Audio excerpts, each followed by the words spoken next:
함께 나누실 말씀은 고린도전서 11장 27절에서 29절까지의 말씀입니다. 신약성경 277페이지에 있습니다. 고린도전서 11장 27절에서 29절까지의 말씀입니다. 277페이지 신약성경입니다. 우리 찾으셨으면 신약성경 277페이지 고린도전서 11장 27절에서 29절 말씀, 우리 성경을 보시고 못 찾으신 분들은 화면을 보시고 같이 읽겠습니다. 그러므로 누구든지 주의 떡이나 잔을 합당하지 않게 먹고 마시는 자는 주의 몸과 피에 대하여 죄를 짓는 것이니라. 사람이 자기를 살피고 그 후에 이 떡을 먹고 이 잔을 마실지니 주의 몸을 분별하지 못하고 먹고 마시는 자는 자기의 죄를 먹고 마시는 것이니라. 아멘. 교회 소식은 주보 맨 뒷면을 참조해 주시고, 가정에서 온라인으로 되시는 분들은 교회 홈페이지 공지사항을 참조해 주시길 바랍니다. 예, 우리 전도회 원래 예배로 드립니다. 예배가 끝나면 자리에서 원래 예배를 해주시고요. 교회 밖으로 나가거나 또 행사가 있으신 전도회는 꼭 연락 주시기 바랍니다. 여러분 수련회가 가까워와서 미리 말씀드립니다. 원래 시청에서 나와서 한 번씩 공부하는데요. 요즘 코로나 끝나고 나서는 안 나옵니다. 여러분 출발하기 전에 안전교육을 꼭 해달라고 연락이 옵니다. 그래서 여러분 행사하시거나 뭔가 하실 때에는 꼭 연락해 주시기를 부탁드립니다. 그 외에는 뭐 어떻게 모이든 상관은 없습니다. 안전교육이 가장 중요하니까 여러분 행사나 여러분 모임이 있으면 꼭 연락해 주시기 바랍니다. 저희 교회는 전도합니다. 목요일 날 오후 2시에 전도가 있습니다. 시간 되시는 분들은 꼭 참석해 주시기 바랍니다. 청소합니다. 토요일 날 오전 9시 30분에 교회에 모여서 청소합니다. 지금도 헌신하고 있지만 또 시간 되시는 분들은 오셔서 함께 해주시기를 바랍니다. 우리 손을 들어 하나님 앞에 인사하겠습니다. 진정한 예배를 드리게 하옵소서. 좌우로 인사합시다. 지난주에 약속했던 커피를 사줍시다. 기억 못하시는 분들은 커피 약속을 안 하신 거나 지난주에 안 오신 겁니다. 지난주 우리 헌신 예배 드렸죠. 하나님의 말씀에 은혜를 잘 받으신 줄 믿습니다. 또 커피 약속하신 분들은 예배 시간에 약속한 거니까 꼭 사드리시기 바랍니다. 여러분, 하나님이 우리에게 주신 은혜의 방편 3가지를 말씀드렸습니다. 은혜의 방편 3가지는 말씀, 기도, 그 다음에 성례, 거룩한 예식. 성례를 좀 더 넓게 포함하면 예배까지 들어갑니다. 그래서 기도, 말씀, 예배, 이게 하나님이 우리에게 주신 여러분 은혜의 방법입니다. 요거 말고는 하나님이 우리에게 주신 일이 없습니다. 여러분 자꾸 다른 것을 가지고 은혜를 찾고 회복을 하려고 그러면 무너지게 돼 있습니다. 하나님이 주신 은혜의 외적 방편은 말씀, 기도, 성례인데 예배, 이렇게 3가지밖에는 없습니다. 그래서 제가 제자훈련할 때도요, 항상 수레바퀴, 신앙의 수레바퀴 그릴 때 전 좀 불만이 많습니다. 왜냐하면 거기에 교제도 있고 전도도 있고 뭐도 있고 다 있잖아요. 사실 그렇게 그리면 안 됩니다. 원래 그건 수레바퀴에 찰이 될 수 없고요. 중간에 예수 그리스도가 있고 바깥에 타이어가 여러분 이 우리의 삶이라면 중간 살이 6개가 이렇게 우리 배우는데요. 그 6개는 사실 2개로 나눠져야 돼요. 그래서 하나님의 말씀, 기도, 그 다음에 예배, 요게 안에 두터운 살이 돼야 되고요. 바깥으로 그 외에 여러분 전도, 봉사, 헌신, 교제 이런 것들이 들어가야 됩니다. 그런데 오늘날 우리 제자훈련 하거나 교육받을 때는 교제나 다른 것도 전도도 똑같이 은혜의 외적 수단에 들어가요. 그래서 이게 헷갈리는 겁니다. 원래는 하나님이 우리에게 주신 은혜의 방편은 딱 3가지입니다. 말씀, 기도, 예배. 여기서 파생된 게 전도도 있고 교제도 있고 헌신도 있고 봉사도 있고 헌금도 있고 이거는 다 그 외에 파생된 거지 진짜 필요한 것은 말씀, 기도, 예배 3가지입니다. 우리 말씀은 이미 나눴고요. 지금 성찬을 나누고 있습니다. 예배. 예배에 꼭 필요한 것은 거룩한 예식, 성례식인데요. 매주마다 해야 됩니다. 그러나 우리가 매주마다 하면 너무 시간이 많이 가기 때문에 천주교에서는 이걸 포기하지 않고 말씀을 포기한 거고요. 우리는 이 예식을 포기하고 말씀을 붙든 겁니다. 그래서 미사나 우리 예배나 똑같은 형식을 가지고 있지만 전혀 다른 결과들을 가지고 옵니다. 천주교에서는 예식을 통해서, 거룩한 예식을 통해서 은혜를 받기를 원하고, 우리는 말씀을 통해서 은혜를 받기를 원하고, 이 강조점만 다른 겁니다. 근데 여러분, 지금은 뭐 전쟁 중에 있지만 러시아 정교회나 우크라이나 정교회나 이 동방 쪽으로 갔던 기독교가 정교회로 바뀌었는데요. 천주교 정교회입니다. 이 정교회에 가시면 여전히 천주교의 색깔이 있는데, 거기 가시면요, 여러분 그 예식이 사람을 장악합니다. 그래서 러시아어로 하고 뭐 유럽어로 하는데도 불구하고 그 예식에 가서 앉아 있으면 그 거룩함이 압도당해요. 입장할 때부터 막 향을 피워가면서 들어오는데요. 그 예식에 압도당합니다. 그래서 예식이 필요한 거긴 합니다. 그럼에도 불구하고 그 예식 가지고는 우리의 신앙생활을 할 수 없기 때문에 우리는 예식은 그냥 예식에서 끝나고 거기에 말씀을 강조한 겁니다. 중요한 것은 이 세례와 성찬식을 합쳐서 거룩한 예식, 성례식이라고 얘기하는데, 과연 그러면 이 세례와 성찬을 가지고 성례식에 참여하는 사람은 어떤 모습을 가지고 참여해야 될까? 이걸 조금만 확대시키면은, 이 세례와 성찬을 하는 예배, 우리 모든 예배는 다 원래 세례와 성찬을 한다고 했습니다. 그러나 우리는 안 하는 이유가 말씀을 붙들었기 때문에, 그럼 어떻게 합니까? 영적으로 하셔야 됩니다. 오셔서 하나님 앞에 주님의 살과 피를 나누며 회개하며 주님 앞에 기도하는 겁니다. 근데 중요한 것은요, 이 세례와 성찬 전후에 어떤 모습을 가져야 될까? 오늘 우리 소요리 문답엔 97번밖에 없어요. 근데 대요리 문답에는요, 이 부분이 엄청나게 많습니다. 이 부분을 강조해야 되는데 제가 오늘 그냥 한번 쭉 읽어보면서 설명만 한번 드려보겠습니다. 여러분, 성찬 어떻게 해야 될까요? 제가 문제를 읽으면 답을 읽어주십시오. 소요리 문답 97번. 주의 성찬에 합당하게 참여하려면 어떻게 해야 합니까?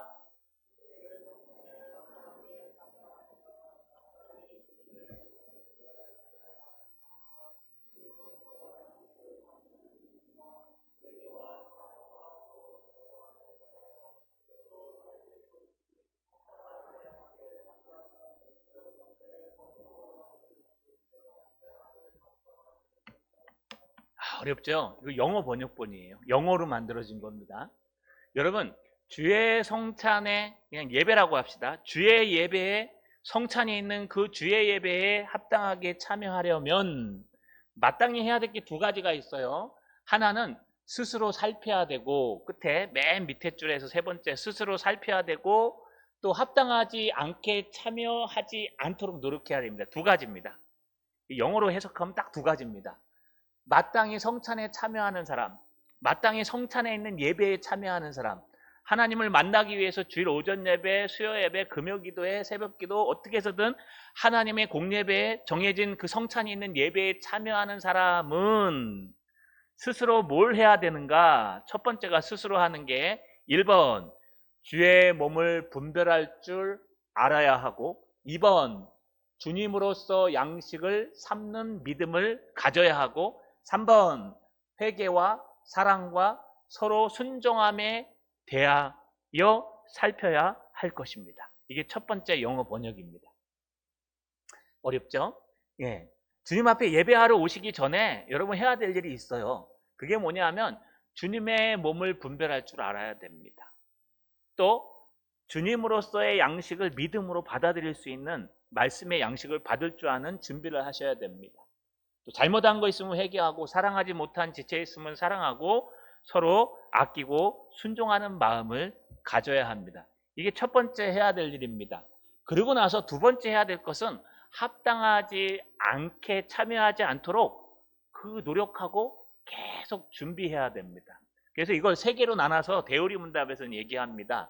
첫 번째, 성찬 전에 살펴야 할 것들이 무엇이 있는가? 뭐 조금 해서 잘 안 보이실 겁니다. 그래서 제가 한번 읽어드릴게요.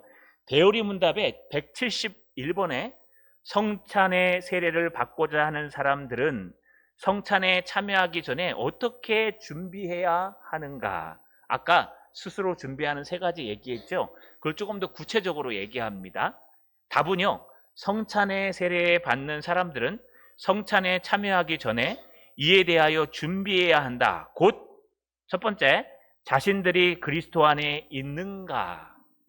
두 번째, 자신들의 죄와 부족이 있는가?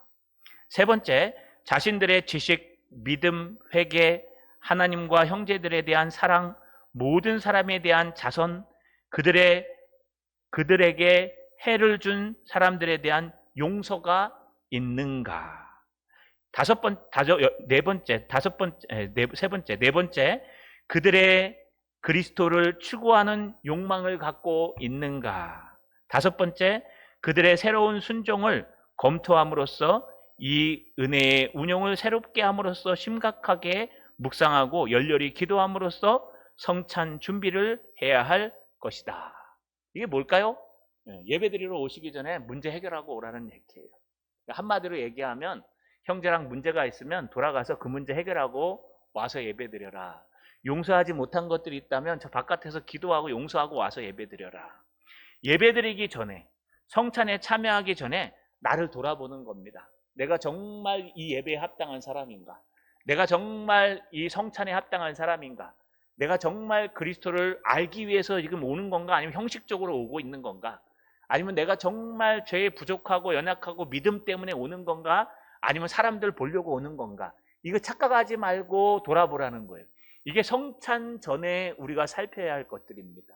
이걸 갖다가 우리 소요리에서는 조금 더 구체적으로 얘기한 겁니다. 주님의 몸을 분별할 줄 아는가? 주님으로서 양식을 참는 믿음이 있는가? 회개와 사랑과 서로 순종함이 있는가? 그냥 딱 한마디로 얘기하면 예수님을 지금 찾아왔는가? 그리고 정말 형제와 화해하고 주님 앞에 회개하고 죄를 돌아보고 왔는가? 이런 모습으로 와야 여러분 성찬에 합당한 삶을 드릴 수 있다는 겁니다. 또 두 번째, 성찬 중에 살펴야 할 것들이 있습니다. 엄청 길죠? 제가 읽겠습니다. 140, 성찬 중에 살펴야 될 것들이 있는데 그거는요, 우리 소요리 문답, 대요리 문답에 173번에 등장합니다. 4번에 등장하네요. 3번도 등장합니다. 원래 3번을 제가 한번 읽어볼게요. 여러분, 성찬에 참여하는 동안 요구되는 자세입니다. 대요리 문답 173번. 신앙을 고백하고 성찬을 받고 싶어하는 자에게 성찬을 못 받게 할 수 있을까? 분명히 예수 믿는다고 얘기하는데 교회에서 성찬 안 줘라고 할 수 있는가? 그런 자격이 있는가? 여러분, 신앙 고백과 성찬 받고 싶어하는 욕망이 있을지라도 무식하거나 의욕이 있으면 그들이 가르침을 받아 사상개혁이 나타나기까지는 그리스도께서 자기 교회에 맡기신 권세로 그들로 하여금 성찬을 못 받게 할 수 있다. 여러분, 성찬 참여 못하게 합니다. 이거 수찬정지라고 얘기해요. 우리 얼마 전에 신천지 때문에 성도 하나를 우리가 치리했습니다. 2번이나 해서. 이 치리할 수 있는 게 치리회라 그래서 여기 총회가 있고요, 노회가 있고 당회가 있습니다. 우리 당회가 교회 안에서 치리회입니다. 그래서 당회를 하면서 우리 장로님들과 함께 문제가 생기면 치리회로 바꿉니다. 그래서 당회가 치리회로 바뀌어가지고 제가 재판장이 되고 앉아서요, 잘못된 것들을 지적해서 치리할 수 있습니다. 여러분이 잘못하거나 또 성도로서의 자세를 어기거나 이단에 빠지면 우리가 치리할 수 있습니다. 그런데 문제는 뭐냐 하면 이 치리하는 조건들이 있습니다. 뭐 여러 가지 벌들이 있는데 그 중에 가장 첫 번째 벌이 수찬정지예요. 수찬정지. 다시 말해서 성찬에 참여할 수 없는 겁니다. 여러분, 세례하거나 입교한 사람들은 누구나 떡과 포도주를 마실 수 있습니다. 그 자격을 박탈하는 거예요. 여러분, 오해하지 마세요. 여러분들이 아유, 나 지난 한 주간 동안 거룩하게 못 살아서 나 이 성찬에 참여 안 할래가 아니고, 그건 여러분 생각이고, 성찬에 참여하고 안 하는 결정은 여러분이 하는 게 아니라 교회에서 하는 겁니다. 그래서 교회에서요, 이 사람은 자기가 나는 떳떳해, 나는 성찬에 참여할 수 있어, 그래도 당신은 지난 삶을 보니까 성찬에 참여할 자격이 없습니다. 해서 수찬정지 6개월, 그럼 6개월간 성찬에 못 참석해요. 우리는 6개월 해봐야 한 번만 빠지면 되죠. 근데 초대교회 때, 우리 개혁주의 교회 때는 매주 했다고 생각해 보세요. 그럼 6개월 동안 여러분 목사가 성찬에 못 참석하고 그냥 앉아 있는 거예요. 그럼 주변 사람들이 지나가면서 뭐라 그래요? 야, 저거 성찬 왜 안 먹냐? 저 7일 당했잖아. 왜? 하지 말라는 거 해갖고 저렇게 됐잖아. 손가락질 당하는 겁니다. 어떻게 보면 가슴 아플 수 있지만 그게 벌 받는 거예요. 성찬에 참여하지 못하면서 벌 받는 겁니다. 그래서 대우리문답 173번은 무슨 얘기냐? 성찬에 참여하고 참여하지 않고는 여러분이 결정하는 게 아니라 교회에서 치리함으로 그의 삶을 보고 잘못된 게 있으면 정지시킬 수 있다는 겁니다. 또 하나 174번에 보시면 이렇게 되어 있습니다. 성찬식 거행 당시에 성찬의 성례를 받는 자들에게 요구되는 바는 무엇인가? 자, 성찬에 참여하는 사람들, 예배에 참여하는 사람들은 어떤 모습인가? 성찬 성례를 받는 자에게 요구되는 바는 성찬식 거행 당시에 모든 거룩한 경외심과 주의로 그 규례에서 하나님을 앙망하는 것이니까, 그러니까 성찬에 참여하는 사람은 그 마음이 오직 하나님의 영광을 위해서 있어야 된다는 뜻입니다. 성례의 요품 및 행동 등을 정례하여 관찰할 것이며, 어떻게 하나 여러분 잘 보셔야 됩니다. 혼자 은혜 받으셔서 있으면 안 되고요. 성찬이 떡이 잔이 나한테 오는가 바르게 오는가 이걸 보고 준비하고 있어야 된다는 뜻이에요. 주님의 몸을 주의 깊게 분별하고 그의 죽음과 고난을 애정을 다해 묵상함으로써 자신들을 분기시켜 자신들의 은혜들을 강하게 운용하게 할 것이요. 내 마음을 자꾸 주님의 죽으심을 생각하고 주님의 십자가를 생각해서 은혜 받게 하라는 겁니다. 뿐만 아니라 자신을 판단하여 죄를 슬퍼하게 되고 그리스도를 열심으로 추구하여 줄이고 목말라 하게 되어 믿음으로 그것을 먹게 되며, 나 스스로를 쳐서 복종시키는 겁니다. 여러분 그냥 땅 돌리나 보다, 아이고 오늘은 왜 이렇게 짧게 잘랐나, 이렇게 하시면 안 되고요. 그 살과 피가 내게 올 때마다 나를 돌아보고 내가 이걸 받을 만한 자격이 있는가, 정말 내가 그리스도의 피를 묵상하고 있는가, 주님의 빵을 받으면 이게 주님의 살이다 생각하고 준비하라는 거예요. 뿐만 아니라 그의 충만함을 받게 되고 그의 공로를 의지하고 그의 사랑을 기뻐하며 그의 은혜에 대하여 감사하게 되면서 하나님의 언약과 모든 성도들에 대한 사랑을 새로워지게 함으로써 그리할 것이니라. 그냥 막 받으면 안 되고요. 주님의 십자가와 보혈을 생각하며 주님이 십자가에서 날 위하여 달려 죽으시고 몸버리시고 피 흘린 생각을 묵상하면서 그 마음속에 함께 참여하라는 겁니다. 참여하고 안 참여하고는 여러분 양심에 달려있는 게 아니라 교회에서 결정하고, 거기에 만약에 참여해도 된다 그러면 설령 내가 좀 부족하더라도 거룩한 마음으로 최선을 다해 참여하라. 이게 성찬 중에 살펴야 될 내 마음의 모습이고, 이거 오늘날 예배로 더 확장시키면요, 우리가 예배 드릴 때 주님의 몸만 오면 안 되고 마음도 같이 와야 됩니다. 그래서 하나님의 음성을 듣고 하나님의 말씀을 나누고 기도할 때 함께 기도하고 찬양할 때 함께 찬양하는 모습, 이게 성찬과 예배 중에 해야 될 일입니다. 마지막 세 번째는요, 성찬 후에 살펴야 될 것들도 있습니다. 성찬하고 나서, 예배 드리고 나서 살펴야 될 게 뭐가 있을까요? 소요리문답 75번에 딱 한 번 나와 있습니다. 대우리문답 75번에 성찬의 세례를 받은 후에 그리스도인들의 의무는 어떤 것인가? 성찬의 세례를 받은 후에 그리스도인들의 의무는 성찬식에서 어떻게 행동했으며 또한 어떠한 열매를 거두었는가를 심각하게 숙고해야 할 것이다. 여러분, 무슨 얘기냐면 성찬식 때 은혜를 받지 않습니까? 앞에 진짜 집중해갖고 은혜를 받지 않습니까? 교회에서 허락했다면 내가 좀 부족하더라도 거기에 참여해서 어떻게 나 같은 것이 주님의 살과 피를 먹을 수 있습니까? 지난 한 주간도 너무 엉망으로 살았는데 지금 어떻게 주님 앞에 예배할 수 있습니까? 주님의 살과 피를 먹으면서 은혜를 받고 그 은혜를 기억하라는 겁니다. 돌아가서 문 딱 열고 나가면은 뭐 들었던 말씀도 까먹어버리고 주님 앞에 성찬하면서 울었던 것도 까먹어버리고 여기랑 바깥이랑 다른 세상이야 라고 하시면 안 되고요. 문 열고 나갈 때 그 은혜가 계속해서 내 마음속에 남아 있어야 된다는 겁니다. 그래서 그 열매들을 생각하고 그 은혜들을 생각해서 세상을 살아야 됩니다. 중간에 보세요.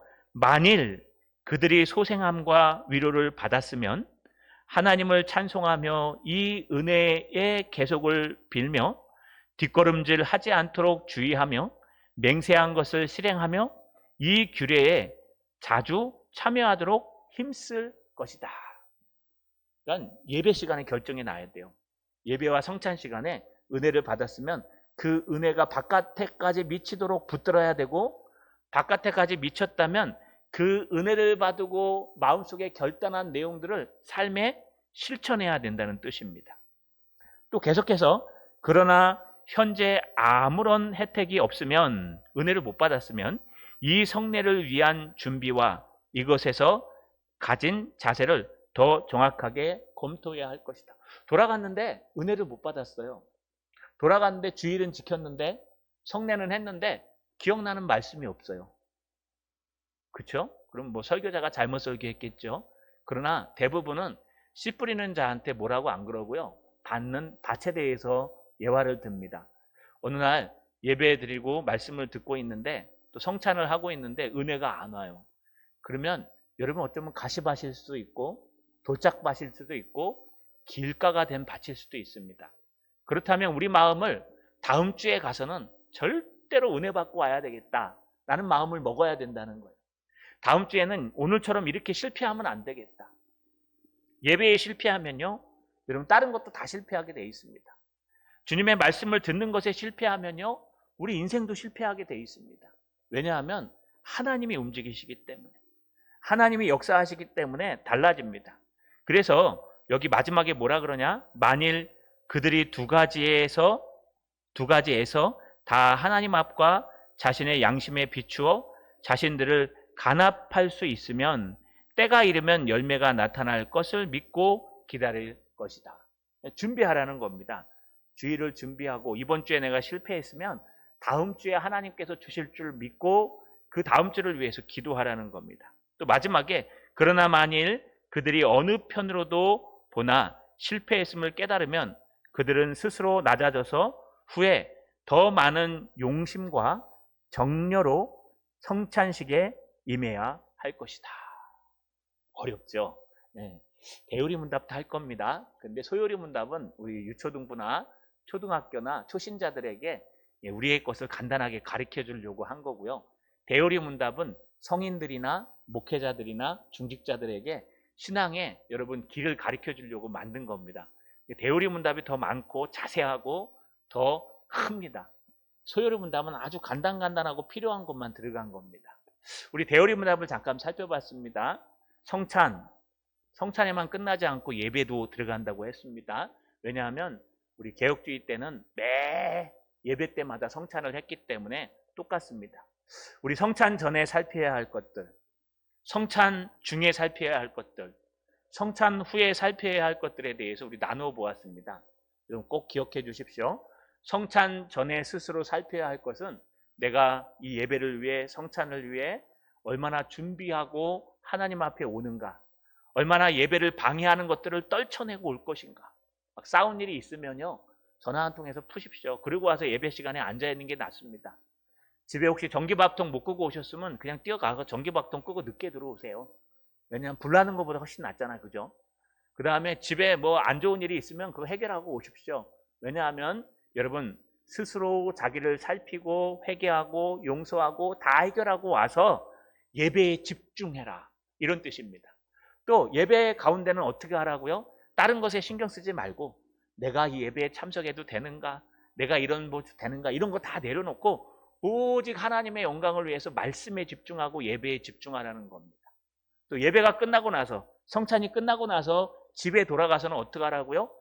여기서 딱 가진 말씀을 문 열고 나갈 때 까먹으라는 얘기 아닙니다. 여러분 여기서 딱 받은 말씀, 받는 게 중요하겠죠?